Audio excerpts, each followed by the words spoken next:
Bien, la siguiente sesión me emociona mucho y se llama Tierra y Biota evolucionan juntas. Es la sesión final del Congreso, la que termina por englobar todo esto que vimos, o al menos desde la biozona vemos así que el hilo conductor de las historias que vamos contando tienen que ver con la historia de la vida de la Tierra, entendiendo nuestros orígenes, el origen de la vida, el origen de la Tierra, el origen del universo, pero todo en esta secuencia histórica, porque al menos a mí me hace sentido desde ese punto de vista y queremos transmitir desde la biozona esta perspectiva histórica para tratar de poner en contexto todos los conceptos científicos, para poder catalogarlos de alguna manera y de esa manera queden como un poco más afianzados. Entonces vamos a ir con la primera plática de Lucía, también conocida como Lu Gea, el baile de los continentes, descubriendo la deriva continental y sus secretos.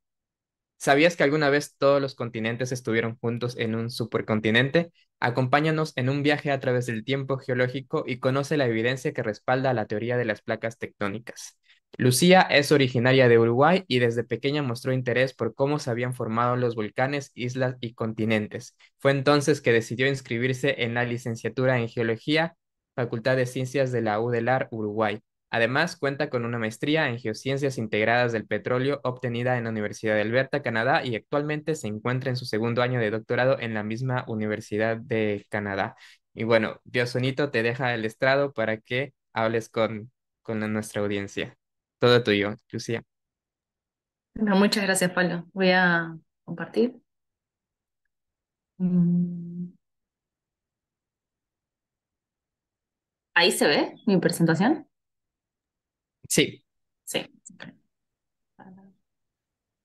Mm,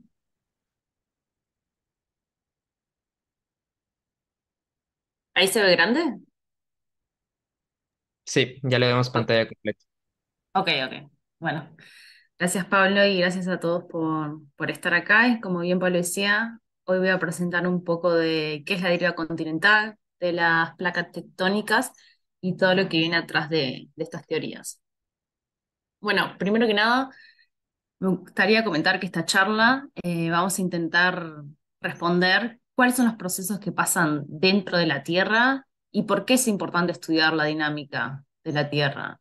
Y a modo de pista, o ya les voy adelantando que la Tierra en realidad no es solo un simple trozo de roca, sino que el planeta está en constante cambio y movimiento y tiene un importante dinamismo y lo que pasa en el interior de la Tierra va a estar reflejado en lo que vemos en el exterior. Por ejemplo, la formación de los volcanes, la presencia de terremotos está intrínsecamente ligada a la dinámica interna de la misma.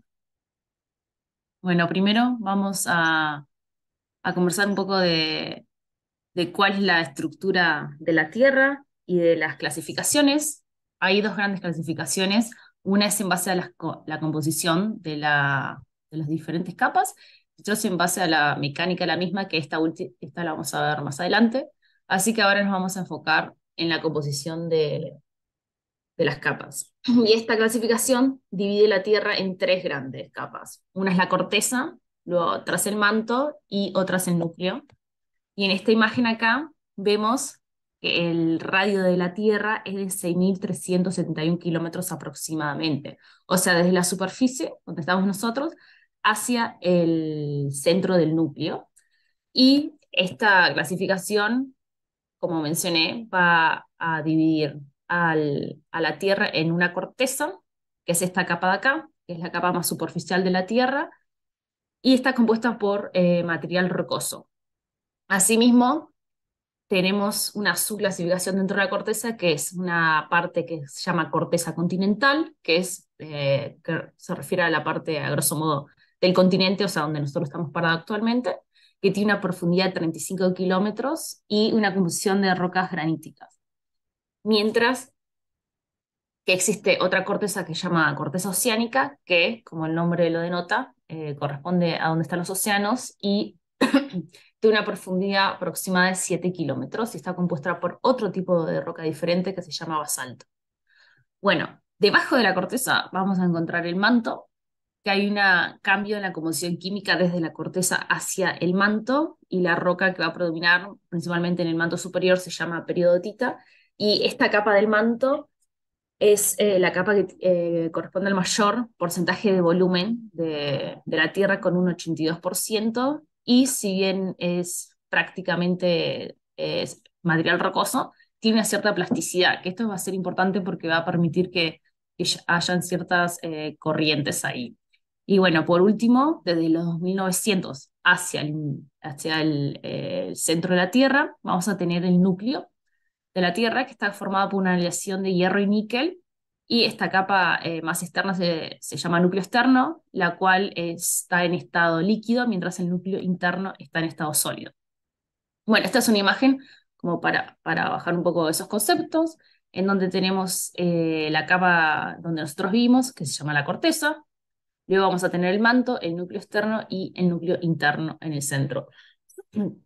Y esta es otra diagrama, otra perspectiva de las diferentes capas de la Tierra. Bueno, y o sea, a mí, al menos cuando bueno, me enteré del radio de la Tierra, como que me llama y me sigue llamando la atención la, la escala, porque nosotros estamos en la corteza, que son 70 kilómetros, pero en realidad si lo comparamos con todas las dimensiones de la Tierra, en realidad es algo muy ínfimo, y podemos visualizar esto un poco como un huevo duro, en donde el cascarón vendría a ser la corteza, donde nosotros estamos, luego tenemos la clara, que sería el manto, y la yema, que sería como el núcleo.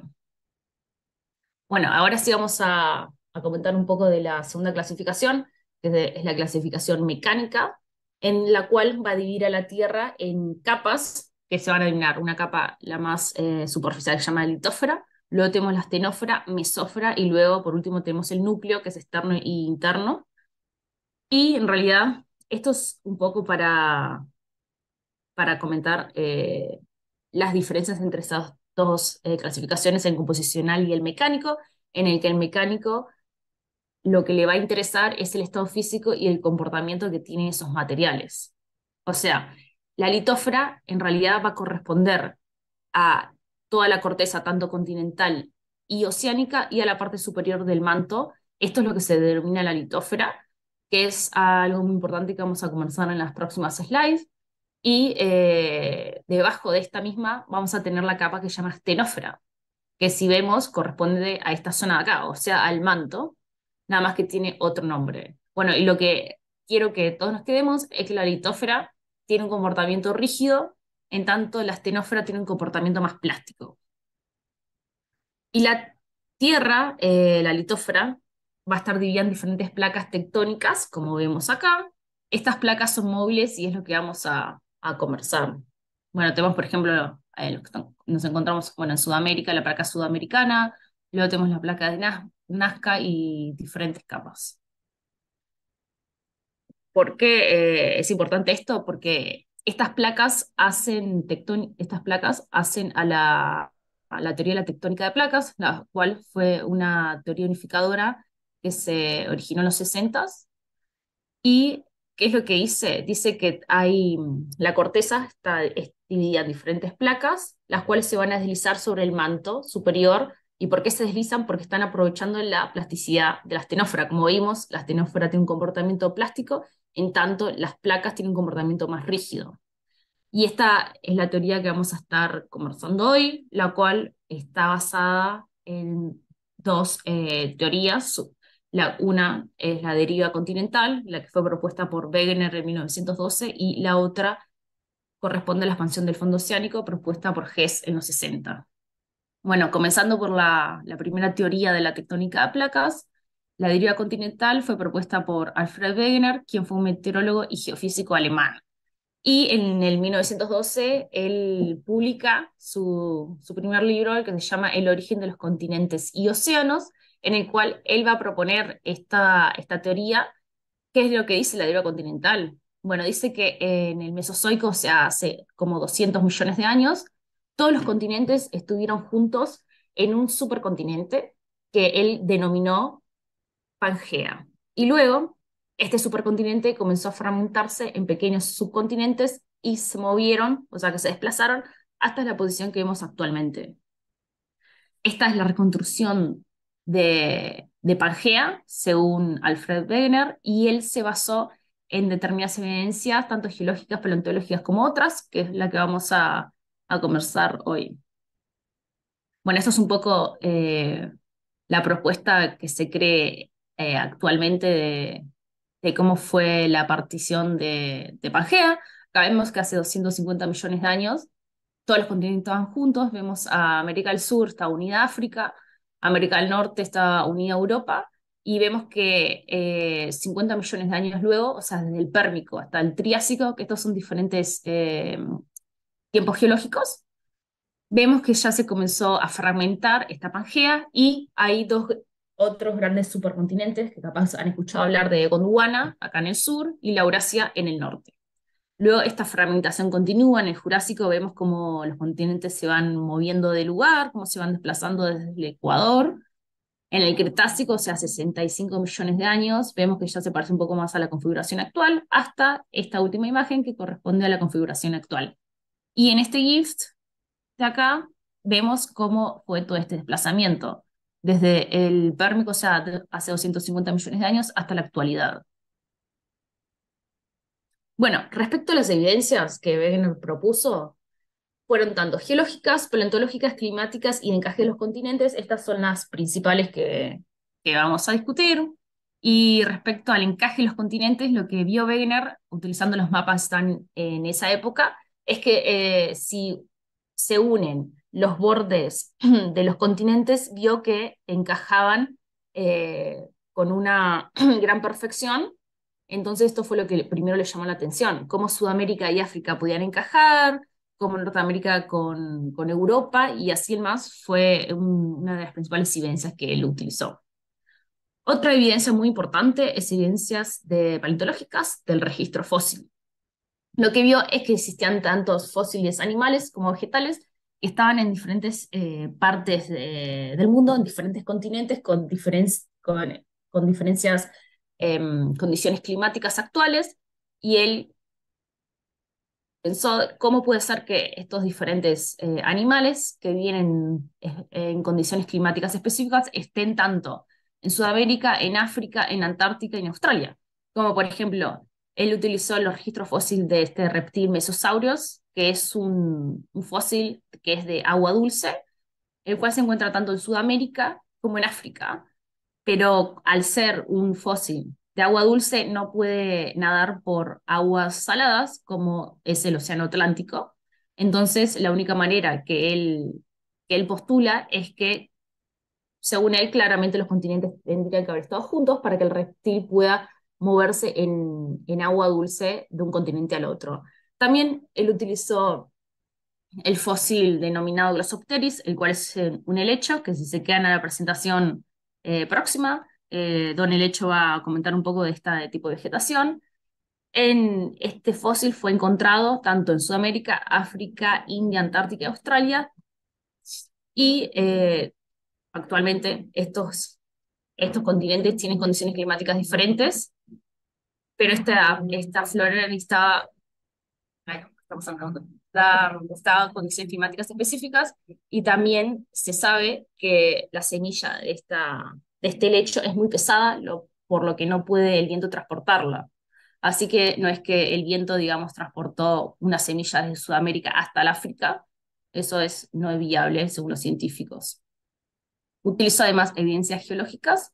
Lo que hizo fue agarrar los mapas geológicos, tanto de América del Sur, del África, y él vio que existía una gran correlación.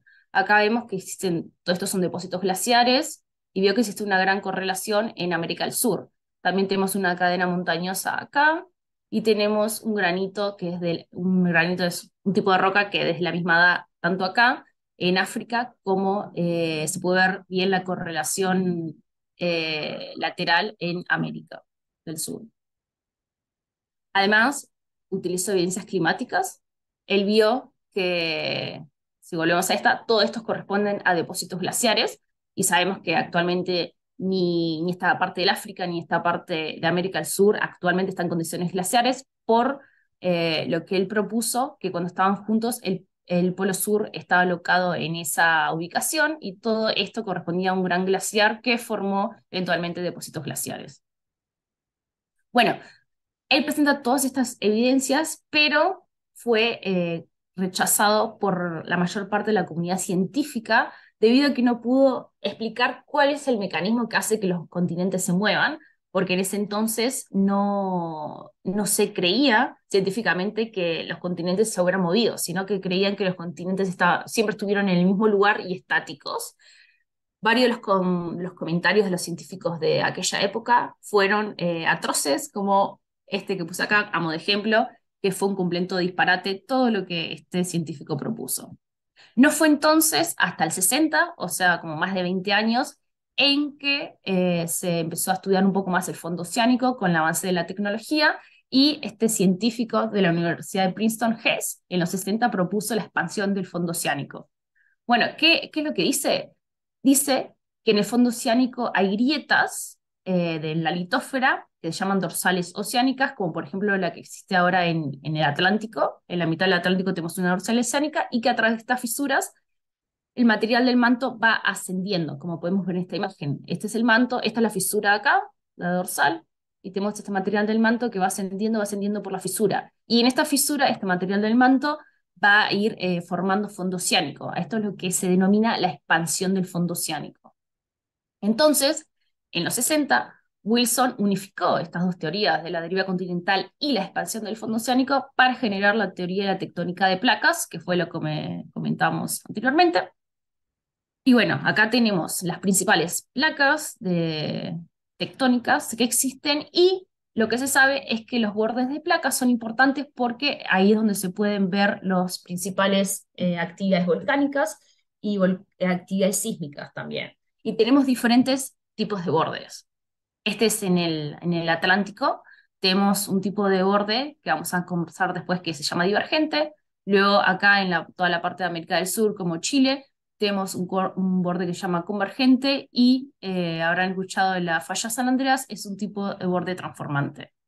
Bueno, adentrándonos un poco más a cada tipo de borde, en este borde divergente se origina cuando dos placas se separan, como vemos en la imagen acá. ¿Y qué es lo que pasa? Pasa que viene material del manto que asciende y va creando nuevo fondo oceánico. O sea que en estos tipos de bordes se genera nuevo material. Luego tenemos bordes convergentes en donde dos placas se juntan y una de esas placas va a subducir, o sea que va a caer por debajo de la otra. Y luego tenemos bordes transformantes donde el movimiento es principalmente horizontal. Bueno, adentrándonos más al tipo de borde divergente, vemos acá que tenemos que dos placas se separan para acá y como el material del manto va ascendiendo para crear nuevo material en el fondo oceánico.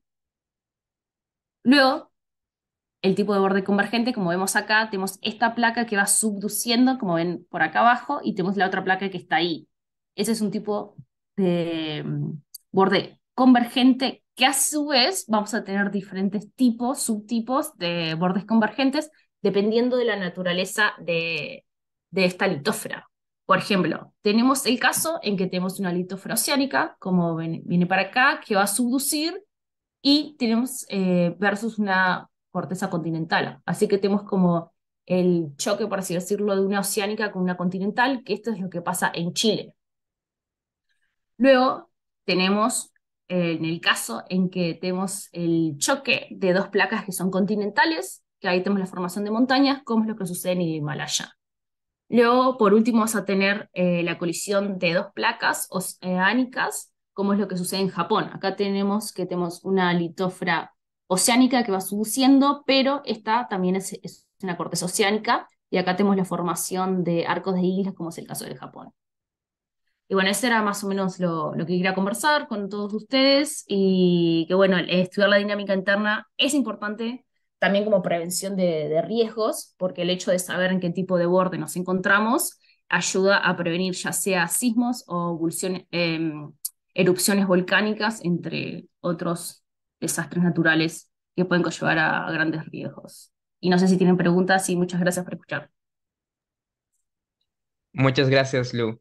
Sí, tenemos bastante tiempo para preguntas, fue un buen timing. Las pueden ir dejando en el chat.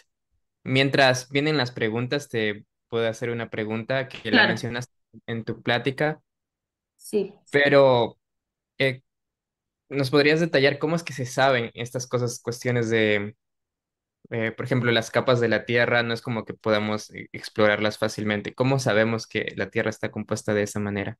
Ujú. Bueno, esa es una muy buena pregunta. Claramente la parte superficial sí la podemos saber como que se llaman métodos directos, porque ¿qué es lo que quiere decir métodos directos? Que uno va, por ejemplo, al campo y describe la roca o por perforaciones geológicas, tanto puede ser, no sé, perforaciones para buscar hidrocarburos o agua, que lo que se hace es literalmente perforar el suelo y ahí se obtienen rocas y se van describiendo las diferentes capas. Pero estas perforaciones la más profunda en realidad fue realizada en Rusia y solo 12 kilómetros. O sea que en comparación con todo el radio de la Tierra, vemos que falta mucha información por obtener. Así que todo lo otro se sabe por métodos que se llaman indirectos, porque son a partir de determinados métodos físicos que se utiliza mucho es la sísmica, en donde lo que se hace es realmente hacer una explosión acá en la capa terrestre y eso va a generar ondas de sonido y esas ondas de sonido se van a reflejar cuando hay diferentes cambios en las composiciones de la roca. Entonces, a través de esas ondas es que se sabe, por ejemplo, si determinado material capa puede ser sólido, líquido, qué material podría ser. También porque, según la teoría aceptada hasta el momento por el Big Bang, sabemos que estudiando los meteoritos también podemos saber cómo está conformado el interior del núcleo. Más o menos esos son los grandes disciplinas para saber el interior. Ujú. Y también se usan los sismos naturales, ¿no? Sí, sí, también ese en realidad es muy bueno porque no es necesario crear ninguna explosión ni nada, sino con los sismos que se generan, pues se puede llegar hasta el manto y ahí se ven todas las capas de la Tierra. Ujú. Tutsara tiene una pregunta, dice, genial la charla. ¿Se siguen desplazando los continentes y se sabe la velocidad a la que se desplazan? Sí, sí, te siguen desplazando, o sea, no a nuestra escala humana, no lo vemos, pero todos estos continentes van a seguir transformándose y generando nuevos supercontinentes. Por ejemplo, en el África, en el este de África, actualmente hay una zona de ruptura donde se está generando un nuevo océano y en millones de años eso tipo se va a desplazar más. Ahora en la dorsal del Atlántico, la velocidad de separación son de 2,5 centímetros por año. O sea que realmente no nos damos cuenta de eso. O sea, nos vamos a morir y los continentes van a seguir en esta misma posición. Ujú. Aunque si fuéramos así muy cautelosos usando GPS en nuestro tiempo de vida, si son 2 centímetros por año, quizá mediándolo así muy detalladamente, se podrías ver como, bueno, Sí, estás 10 sí, centímetros más acá desde sí. que, pero sí sería, a la vista no se aprecia. Está interesante. A ver si hay algún otro comentario por ahí, alguna otra pregunta. Me interesa, bueno, me gusta mucho esta historia de Wegener proponiendo esto de los continentes, porque te habla un poco de la ciencia. Creo que lo hemos comentado en el episodio que tenemos ya hace, creo que 2 años que lo Sí. hicimos, grabamos, pero creo que vale la pena repetirlo, porque, o sea, él estaba bien, digamos, con lo que sabemos ahora, Ujú. pero no pudo demostrarlo en su momento porque faltaba este mecanismo de acción. En la ciencia Sí. siempre falta de, bueno, sí, puede que esta explicación se ajuste a los datos que tenemos, pero Ujú. realmente no es una explicación completa porque no te dice por qué está sucediendo. Sí. Estamos viendo. Bien. Y bueno, los continentes me agradan bastante, pero una de las cosas que a lo mejor se oye por aquí es que está conectado esto de la movimiento de las placas y los sismos. ¿Sabes si los volcanes siempre están asociados a estas zonas? Porque por lo general, no sé si es por coincidencia o las noticias, pero cuando estalla un volcán en algún país que está en el cinturón de fuego, ¿no? ¿No puedes explicar un poco también el cinturón de fuego? Hay otro volcán que también se activa, o incluso del otro lado que quizá no tenga nada que ver, o quizás sí, por ejemplo, el Etna que ahora estuvo estallando al mismo tiempo que el Popocatépetl, ¿esos son completamente azarosas o si tiene que ver que se activen casi al mismo Ujú. tiempo? Buena pregunta. ¿Se ve mi presentación? Eh, no, No, porque así va a ser más fácil.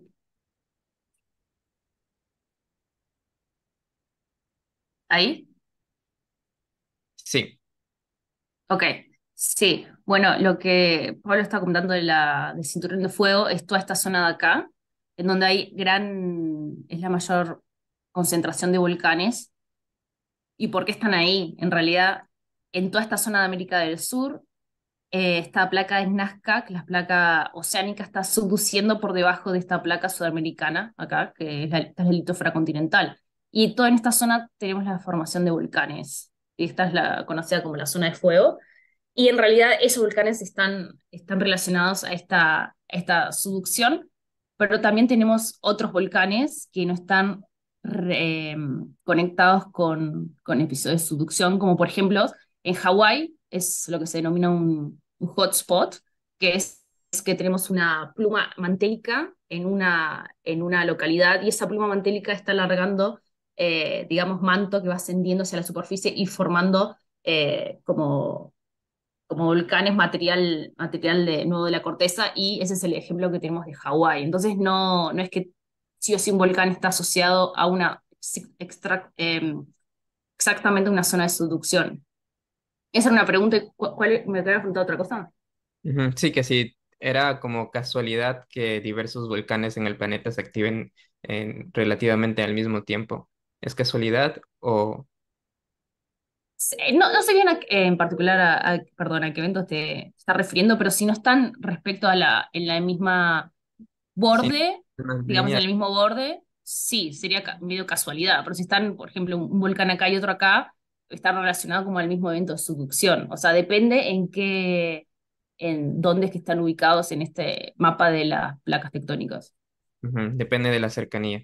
Sí. Entonces, estos eventos son un poco más locales, digamos. No afecta como a todas las capas. ¿Cómo? O sea, si un volcán acá afecta acá, esta zona de acá. Ajá, son eventos muy locales. No tanto el volcán, sino el Sí. evento que desencadenó el volcán. Porque siempre como hay un evento que desencadena el volcán, ¿no? ¿O estoy equivocado ahí? O sea, el evento es como que en realidad el volcán no erupcionó por mucho tiempo y después como que erupcionó, tuvo como más energía para erupcionar. Ok, entonces si están muy alejados, no tienen que ver. Aquí hay una pregunta de Arafli, dice Lugea, no sé si tiene que ver, pero ¿qué puede pasar con los continentes en base a los materiales que hemos producido y considerado que en 2020 superó la biomasa? O sea, me supongo que se refiere a los materiales creados por los humanos, ¿no? Ujú, Bueno, eso es muy interesante porque ahora están proponiendo un nuevo tiempo geológico que llama el antropoceno, bueno, por hombre. Entonces están viendo que hay muchos registros geológicos, más que nada en las zonas costeras, en donde se ven una capa de sedimento con diferentes, digamos, sedimentos, pero no son de roca, sino son de plástico. Entonces está generando rocas que antes no se habían generado con determinados desechos humanos como plástico. Hay otros que son están muy sorprendentes con pilares de construcciones de casas. O sea, entonces muchos científicos ahora están queriendo proponer el antropoceno como una nueva etapa geológica. Y bueno, a ver qué va a pasar. ujú. Sí, me acordé de otra duda que tenía que me gustaría que la menciones un poco. Empezamos a hablar de Pangea en el Pérmico, si no me equivoco. Entonces, ¿hubieron otras Pangeas antes? Eh, sí, no, la verdad que no me acuerdo el nombre, Ujú, o sea, tenía, pero no, pero no se llamaban Pangea, sí, pero sí. hubieron otros momentos en que estuvo todos los continentes juntos. Sí, sí, sí, estoy casi segura que sí, sí. Ujú, Pero no, entonces, es no. algo dinámico, continentes que se han ido chocando Claro, y... sí, todo esto va, y ahora estamos en esta configuración actual, pero en, no sé, 10 millones de años va a haber otra ubicación. Ujú. Eso también se me hace muy impactante, porque Sí. la distribución de los continentes es algo que tenemos como, bueno, eso es así, pero pudimos haber existido en otro momento con una configuración totalmente diferente. Ujú, sí. Sería interesante imaginarlo. Y Sara dice, ¿cuál es tu tema de tesis doctoral? Ay, qué buen tema. Bueno, yo estoy estudiando una cuenca en el offshore, que es digamos, en el agua de Canadá en el este, en la provincia de Nueva Escocia. Lo que estoy haciendo es buscando cuáles son los principales controles que hicieron que el depósito geológico se formara de esa manera. Por ejemplo, la Eustasia, o sea, hubieron cambios del nivel del mar que generaron ese tipo de roca, o hubo un aporte sedimentario tal que generó esa configuración de esa cuenca, y también como que eso tiene diferentes implicancias para la búsqueda de hidrocarburos. Entonces, una parte también es ver cuáles son las posibles rocas generadoras, las rocas reservorios y el sello para las diferentes acumulaciones de hidrocarburos. Poco de eso. Con aplicación, mucha aplicación. Sí, Arafit se, bueno, siguió con la pregunta, dice, entonces estamos generando como un tipo corteza de plástico. sí. Ok.